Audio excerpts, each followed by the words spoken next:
Hello, my name's Megan, and I'm an Associated Researcher at the Vitalities Lab at the University of New South Wales, Sydney, Australia. Today I'll be talking to you a little bit about how to do in-game interviews with reference to my own research into Animal Crossing New Horizons during COVID-19. So to begin with, we should think about what in-game interviews actually are. I would say that they're akin to an ethnographic interview.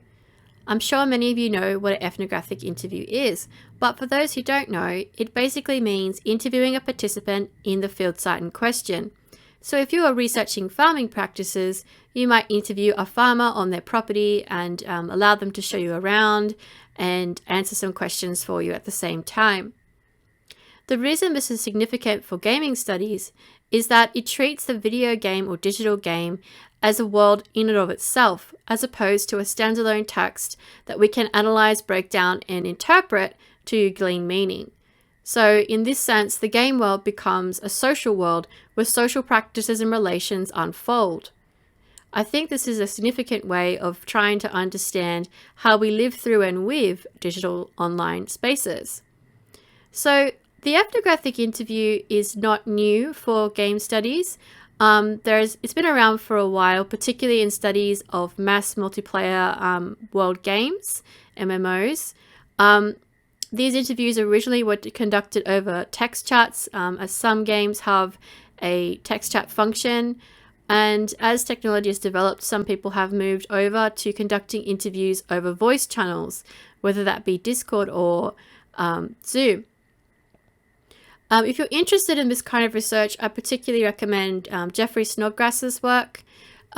He's available for free online, and Jeffrey has been working for more than 10 years in this area and has his own methodology research lab where he experiments with ethnographic methods.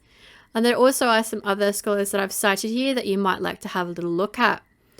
But basically what I'm proposing an in-game interview is conducting an interview in the world whereby the world itself, the video game world itself, is treated as if it was a social space in and of its own. Now, as for why I choose to use in-game interviews, and this might be some key reasons why you might like to think about doing an in-game interview. On a practical level, it's a lot more convenient to interview participants online through the virtual world, the multiplayer game space, than to conduct a face-to-face meeting in a traditional sense. So in this regard, I think it's an easy way to reach players no matter where they are in the world, no matter what time it is in the world, and connect with them virtually. And this is a move that's been happening in qualitative research more broadly. I've certainly done interviews over Zoom and over the telephone before for more traditional qualitative research projects. I think that it's certainly something to think about with the pandemic. Of course, when you do interviews over things like Zoom or over the telephone, this can change the kind of answers you get because the shared social experience and the cues of, say, sitting together in a cafe or a meeting room is removed. But I think the in-game interview situates the social relation between you and the participant inside the game world itself. So it does recreate some of that shared experience.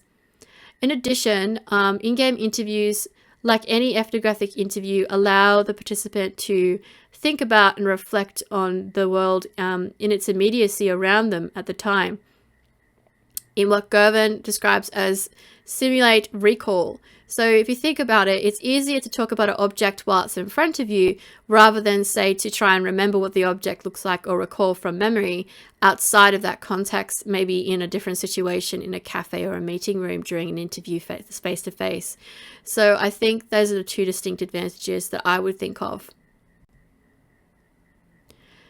So as for other reasons why I chose to do in-game interviews, well, at the time, I'd already done a digital ethnographic study of fandom communities on Twitter, Reddit, and Instagram. And now this is a great way of generating, in general, sorts of views and themes that emerge from these fan practices. But the problem is that this information isn't targeted for your research questions. So, of course, the best way of finding out targeted information is to ask people targeted questions, which is usually the power of any kind of qualitative interview. In addition, one thing I feel about online communities is that posting can be quite performative. Often people post in these spaces for approval or for trolling purposes and to get a reaction. So they will observe patterns. Oh, if I post this kind of stuff, I will get this kind of reaction. So, there are some other things you can obtain through interviews that may not come through on online posting practices if that's something you're interested in studying. So I think thinking about the interview as a co-constructed social moment is also important. So by playing together with the participant, you and the participant are co-creating a social experience for study, and you're actually able to construct information together, which is the same for any interview. Any interview that you do, even traditional interview, involves the co-construction of knowledge and a social exchange between you and the player, which you may not otherwise experience if you're doing additional ethnographic study of forums by just observing what's being posted. Now, before I get too much further into this presentation, I should briefly explain what Animal Crossing actually is. So Animal Crossing is a game franchise that's been around for about 20 years or so, that was released by Nintendo in Japan. There are many different versions of this game that have come out over the years, and the most recent version that came out in March 2020 is Animal Crossing New Horizons. The premise of the game is that you, as a little human avatar, like the characters you can see at the front of this picture, are plonked in the middle of an island. In previous games, it was a village or town. And your job is to cultivate the land and also welcome little villager animal friends that move in progressively across the game. Your job is also to cultivate the land to your liking, to customize the island space. Of course, there are limitations in terms of what you can and can't do based on what objects are available to you to customize and use. And also to complete friend quests for the little animal villagers. And there are also other little tasks as well, like you can go fishing, you can plant flowers, you can pick weeds, you can build things, like the little character at the front of this picture here is building something with some wood. And also there is a currency in the game called bells. So by completing tasks like picking fruit, you can then sell the fruit for some money to buy objects for your island or house, or to upgrade your house. So it's a pretty, the game itself is not overly complex. There's no story. Pretty much you can progress it at your own pace. And the idea is that you log on each day and you do a little bit. It's not really a game that you can sit there for 30 hours straight. I don't know how you do 30 hours straight in a day, but you can't sit there literally all day and obtain as much as you would say from a story-based game. Of course, there are people who I've met for this research who have spent 2,000 hours playing this game. So I guess there are people out there who really do love sitting there and just tinkering with their island all day, every day. So that's the basic premise of the game. Of course, there's much more to it that I could explain, but that's another presentation. Let's move on. So the reason I chose to study Animal Crossing was because that already in fan communities, it had been recognized as a game that had self-reported benefits for people who are experiencing mental health issues, whether those issues are formally diagnosed or not.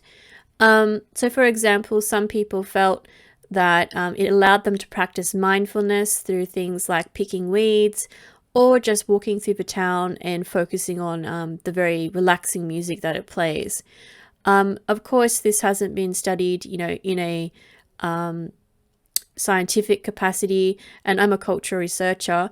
So I was more specifically interested in trying to document these fan experiences in some way, with the hopes that aspects of these designs could be replicated, and then maybe also some scientific research might like to actually test and see if they can track and detect these sorts of benefits aside from them being just self-reported. So my project was originally timed to the release of the latest game of Animal Crossings in March 2020. I didn't anticipate the pandemic as did nobody else. So yes, it was very serendipitous in terms of timing that the game came out at exactly the same time that COVID-19 came out. And this game is widely successful as a result, basically, because the game came out in the time of lockdown, where many people were either asked to stay home by the government or chose to stay home on their own accord, depending on their country. This game was released, and it is Nintendo's second best-selling game. As of November 2020, there were over 2 million sales, so it's far outstripped its previous versions. At the same time, while Animal Crossing became more significant than I anticipated for people's experiences, I guess also not being able to leave my house presented some challenges, as I was in Sydney with lockdown in place. So I had to also pivot and adjust to how to do research without being able to sit with a fan in a cafe and play the game together with our portable Nintendo Switch devices.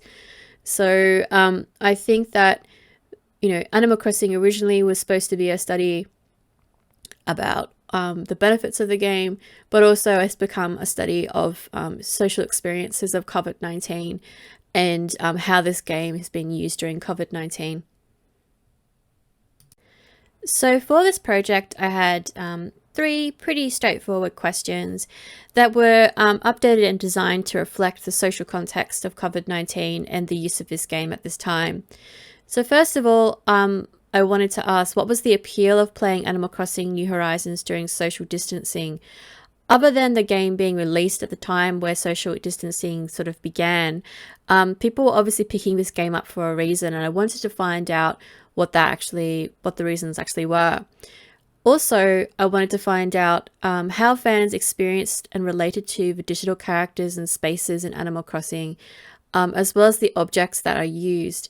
And also to try and think about to what extent do kawaii aesthetics affect this experience. So for those who don't know, kawaii is Japanese for cute. The game was designed in Japan with kawaii aesthetics in mind, and so I'm really interested to see if that actually had, if overseas fans sort of picked up on this sort of kawaii or cute aesthetics and were responding to that. Finally, I was interested in finding out how Animal Crossing enabled social relation and connection between players during social distancing.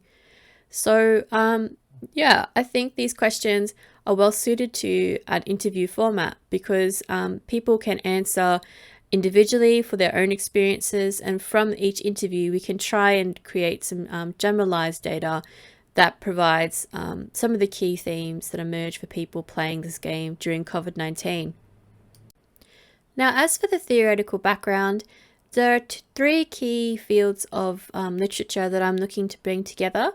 This is quite preliminary because the research is quite early in its research phase. So at the moment, I'm really interested in looking at how kawaii theory from Japanese studies as well as cultural studies, Asia studies, might contribute to our understanding of this game because its design is essentially kawaii.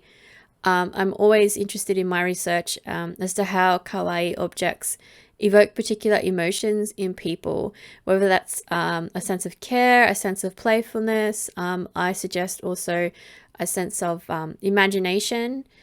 So there's that aspect. I'm also interested in bringing in sociological theories of happiness and objects. So even from classic sociology, people have considered what is happiness and what is the inherent value of objects. But also I'm interested in, what it is about certain things that bring us joy and what is the social process at play that is behind that. So in particular, I'm interested in things like Sarah Ahmed's happy objects. Finally, I'm also interested in what I call more broadly object relations and affect. However, I guess people might recognize more readily things like new materialities and vibrant matter. I'm interested in how we relate socially to objects and how we experience objects and the extent to which objects themselves are social objects.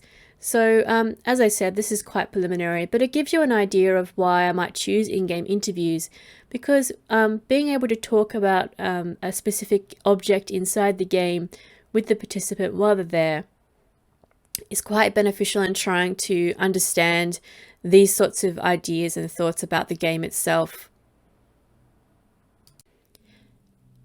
So if you're thinking of doing your own in-game interviews, these are three key things I think that are worth thinking about, and are certainly things that came up for me in designing my methods for this project. First of all, you should think about how will you converse with your players. Will you be using channels available in the game, such as a text chat box or voice, or will you actually be using software external to the game itself? And how are you going to set that up so it's not awkward? Think about answers that are typed out are going to be different to answers that are spoken, and also that might take longer for them to type out answers as well. So they all have benefits and setbacks. So think carefully about what kind of information you're hoping to get.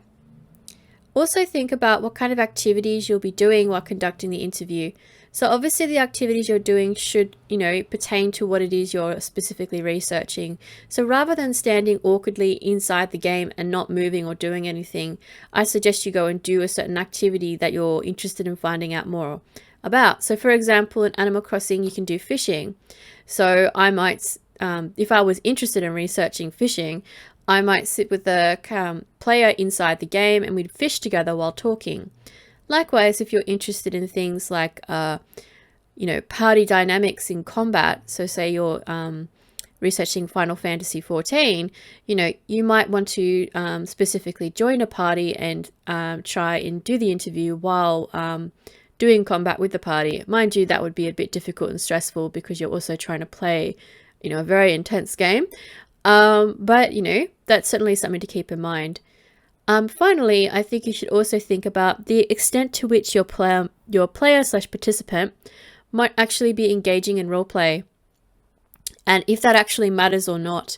So, researchers have different perspectives on this. Some people are very interested in finding out about the player's offline life and online life, and the significance of trying to get that holistic picture. Other researchers aren't. I guess on a very simple premise, think about it like this. If it's a role-playing game, so for example, Final Fantasy XIV, and you're talking to a player who is currently playing a Lala, which is a gnome, they might be pretending to be a gnome and sort of talking like a gnome and talking about the lore and history of their people, rather than answering as if they would if you were sitting with them in a cafe offline. So, that might not actually matter if you're interested in specifically understanding the world as a social world in of itself with its own rules. And I also think of Irving Goffman's idea of that we all have different masks that we put on in our social lives. So, we're always playing on roles or changing, inverted commas, changing who we are to sort of fit the social role that we are currently expected to fill. So it may not matter, but I think also it's important to consider. In the case of Animal Crossing, roleplay doesn't really come up. So who I was talking to while playing the game more or less was the person in their offline capacity. I think it's very important to think about the co-construction of knowledge. So I think it's very important to focus on the collaborative construction between researcher and participants, and, thinking about how you can go about bringing about an effective co-constructed experience. So these 3 points are very important for reflecting what Gervin writes here. So here is my interview structure that I designed. As you can see, it's quite simple, very object-oriented questions, trying to get ideas, feelings, or thoughts around objects in the game. And also quite literally linked to the research questions themselves. What is the appeal of the game? Pretty much links to the first research question I have. So there's nothing too special, innovative inside these questions here, but I thought I might share them for interest. You might like to pause and have a read. As for recruitment, it's more or less the same as how you might recruit for qualitative interviews elsewhere. I basically had to follow Australian ethical protocol, which means that I had to create an advertisement and post it in a publicly accessible area and not specifically target people. So I posted an advertisement to the Animal Crossing New Horizons hashtag on Twitter, which is ACNH for short in the hashtag, that stated the eligibility criteria, what was the aim of the research, and what the research would involve. And I also am considering posting again on Reddit for a second wave of interviews. I'm just deciding if I have enough of a sample size. Just wanted to say though, if you do post to places like Reddit, where there is like a subreddit and it's kind of a closed circle, please be sure to get moderator permission before you post there. It's really important that the community leaders are able to at least vet you before you do that. Don't suddenly appear in people's social spaces without their consent. Once participants, saw my advertisement and sent me an email saying they were interested, I provided them with the participant information and consent form to have a look at and fill out and return to me if they were interested in proceeding. So this protocol might differ for you if you're in a different country to Australia, but more or less that's how I recruited people. So as for conducting the actual interview, I basically set up a Zoom meeting with the participant, but we didn't turn our web cameras on, so I just used the settings to have the web cameras already turned off. I enabled transcription and audio recording just to keep a copy of the interview, and we basically just used that for speaking. This was particularly advantageous over, say, using Discord, where there isn't a transcription function. There may or may not be a recording function. So you do need to weigh these sorts of things up. There are, of course, ways of recording sound on your computer outside of the media through which you meet. Also, we met in the game world of Animal Crossing with our characters.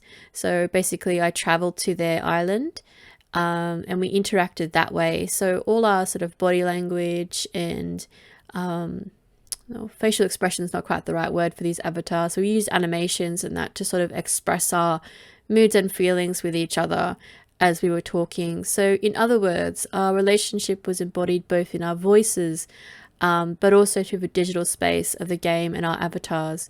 So you can see in this picture here, I'm on the left with the participant on the right. Some of the activities we did were quite playful and had nothing to do with what we were saying, and sometimes what we were doing in the game reflected what we were saying. I think it's important to think about rapport when you're doing these kinds of things. So, think about ways and strategies to make the interviewee feel comfortable participating in game with you. And I think that kind of means replicating behaviors that you typically would do while playing with a person, outside of research purposes. So, for example, in my case, this sort of meant being a bit silly, playing with all the little objects on their island, sending them lots of little happy animations, also just asking them how they are and sort of being really friendly, as opposed to sort of following the rules of a more formal interview where you might necessarily have to go through a full protocol and things like that. So I try to find ways to make those sorts of administrative necessities kind of fun as much as I could. And I also took the time at the start of the interview just to quickly explain what I was going to be doing, what I was going to be asking them, and also just reassuring them that I wouldn't be taking any pictures or recording them without their consent, because some people are very sensitive about their game being put, out for public consumption. People like to keep things to themselves. So it depends on the person, really. I think if you're doing an interview in game, you do need to think of strategies ahead of time as to how to make them feel really comfortable. Because I don't know about you, but I've been in interviews, a traditional interview that's been very awkward because there wasn't much thought about how to make me comfortable and sort of how to be less stilted. So one of my strategies for developing rapport inside the game was to actually do what is known as an island tour in fan communities, which basically means you visit someone's island and they walk you around. and they explain to you different parts of the island, why they built it, how they built it, and just anything that comes to mind. So basically you're going through every single thing that's on the island, and the player is giving their own impressions and responses to it. So for me, because I'm interested in how objects make people feel, this was absolutely perfect. So by actually encouraging them to walk around the island and talk about it, I found that people actually answered my questions without me even asking them. So I usually just let them talk. People are quite happy to just talk and show the things off to me, and you know, share their joy of actually building these things on their island. So I think that was really interesting, in particular as a finding in terms of methods. So my strategy for when people talk, and of course during any interview, this is often the case, people come with things they want to say. Just, you know, tick them off on your interview structure as they get covered, and be sure to try and fit other questions in if you feel like they haven't been answered sufficiently yet. Yeah. After the interview, basically I generated a transcript, which I then proofread for silly mistakes, and then I'm in the process of doing this now, but I'm sending them to participants for approval to see if there are any additional comments they would like to make, things I'd like to take out. And that these transcripts are then coded into key themes for analysis. I guess if you're interested in Zoom's transcripts, the accuracy was pretty okay. It's kind of similar to if you were sending a sound recording off to a transcription company. There is a bit of editing required. So just keep that in mind. Great, so here are some further readings that you might like to take a look at, and on the next slide I've also got some references. But anyway, thanks so much for tuning in. I look forward to talking to you at another presentation. Bye!